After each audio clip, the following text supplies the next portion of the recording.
Assalamualaikum warahmatullahi wabarakatuh.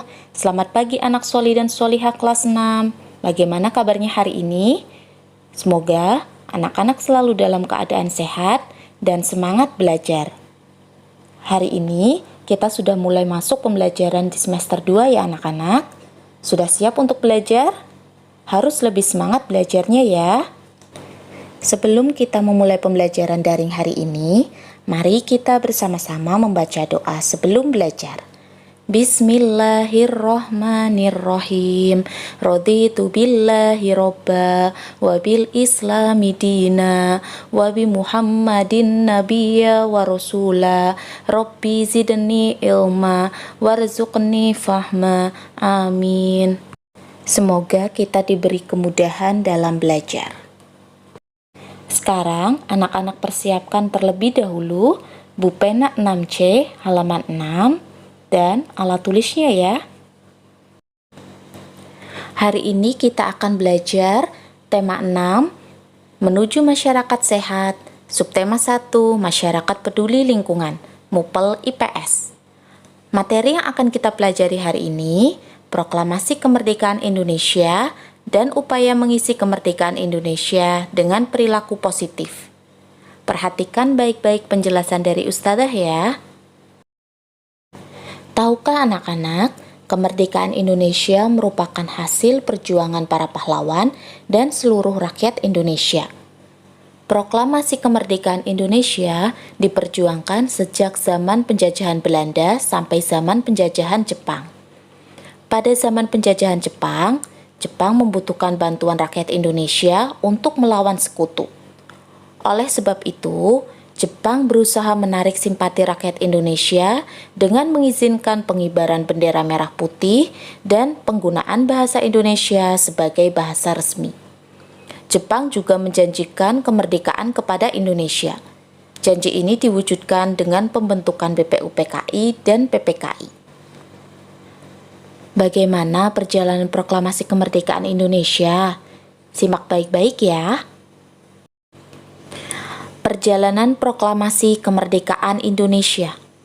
Pada bulan Agustus 1945, Jepang kalah dari sekutu sebagai tanda berakhirnya Perang Dunia II. Kabar ini didengar oleh Sultan Syahrir melalui radio. Kemudian, Sultan Syahrir dan golongan muda mendesak Soekarno dan Hatta untuk segera memproklamasikan kemerdekaan Indonesia. Akan tetapi, Soekarno tidak menyetujui dengan alasan menunggu keputusan sidang PPKI untuk menghindari adanya pertumpahan darah. Golongan muda tidak setuju dengan keinginan Soekarno, karena mereka menginginkan Indonesia meraih kemerdekaan melalui perjuangannya sendiri. Kemudian, golongan muda membawa Soekarno dan Hatta ke Rengas Dengklok. Tujuannya untuk melindungi Soekarno dan Hatta dari pengaruh Jepang. Setelah berdiskusi, akhirnya Soekarno dan Hatta setuju untuk segera memproklamasikan kemerdekaan.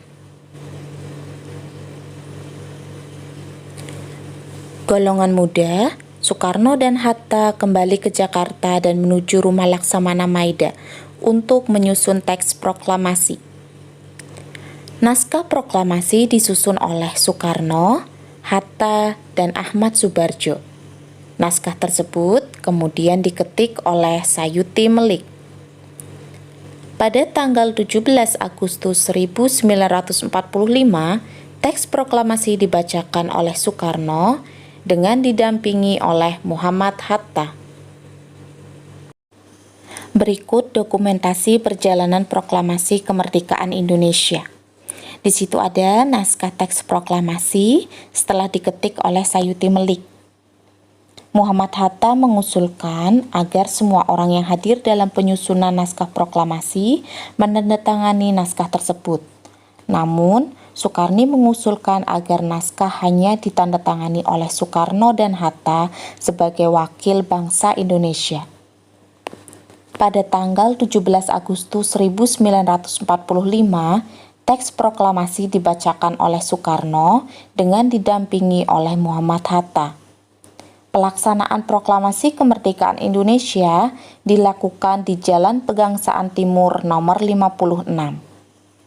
Setelah pembacaan teks proklamasi, diadakan upacara pengibaran bendera merah putih yang diiringi oleh lagu Indonesia Raya. Proklamasi kemerdekaan merupakan peristiwa penting yang penuh makna bagi bangsa Indonesia. Proklamasi kemerdekaan bermakna bahwa Indonesia telah menjadi negara dan bangsa yang merdeka dari segala bentuk penjajahan. Proklamasi kemerdekaan merupakan puncak perjuangan bangsa Indonesia lepas dari penjajahan. Kemerdekaan Indonesia sudah diraih. Saat ini, tugas bangsa Indonesia adalah mengisi kemerdekaan untuk meraih kehidupan yang sejahtera. Mengisi kemerdekaan dilakukan dalam berbagai bidang, salah satunya dalam bidang sosial. Mengisi kemerdekaan dalam bidang sosial bertujuan untuk mempererat hubungan antar masyarakat. Berikut contoh perilaku positif sebagai upaya mengisi kemerdekaan Indonesia. 1. Menghormati orang lain yang sedang beribadah sesuai agama dan keyakinannya masing-masing. 2. Saling menghormati dan menghargai antar sesama. 3. Mengembangkan rasa toleransi dalam keragaman sosial di Indonesia. 4. Bermain dengan siapapun tanpa membedakan agama, suku, dan budayanya. 5. Menjaga rasa kebersamaan dan persatuan di sekolah dan masyarakat. Tugas hari ini ada 2 soal ya. Nanti jawabannya difoto dan dikirimkan ke grup WhatsApp kelas sebelum jam 13.00. Ustazah tunggu ya. Semangat! Demikian pembelajaran daring pada hari ini. Semoga anak-anak bisa memahami pembelajaran hari ini. Selalu semangat anak-anak hebat kelas 6. Sebelum pembelajaran hari ini ditutup, mari kita bersama-sama membaca doa kafaratul majelis. Subhanakallahumma wa bihamdika asyhadu an la ilaha illa anta astaghfiruka wa atubu ilaik. Assalamualaikum warahmatullahi wabarakatuh.